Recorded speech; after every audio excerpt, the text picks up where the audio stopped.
Good day, brothers and sisters and faith friends. I am Precious, your gospel share for today. Minsan tayo ay nagkakasala, lalo na kapag tayo ay sinusubok, tayo minsan ay nagkakamali.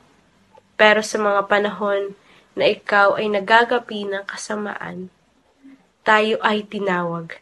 At ang pagbasa natin ngayon ay nagpapaalala na hindi tayo perpekto. Minsan, tayo ay natutukso sa mga makamundong bagay. Tayo ay natitisod sa paglilingkod. Magdududa tayo sa ating mga sarili, sa ating kakayahan na makapaglingkod.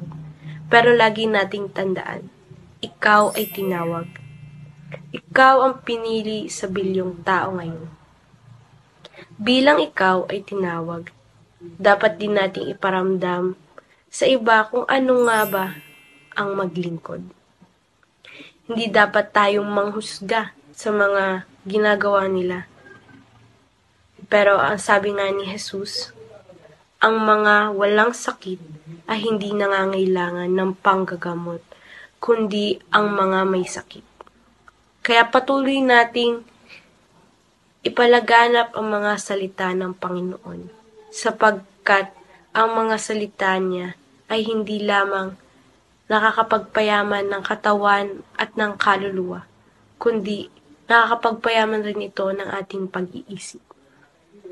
Dalhin natin sa pang-araw-araw ang kanyang mga utos. Huwag tayong magdududa dahil walang perpekto. Hindi tayo perpekto.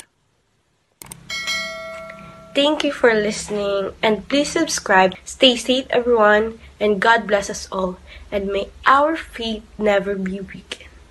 Bye!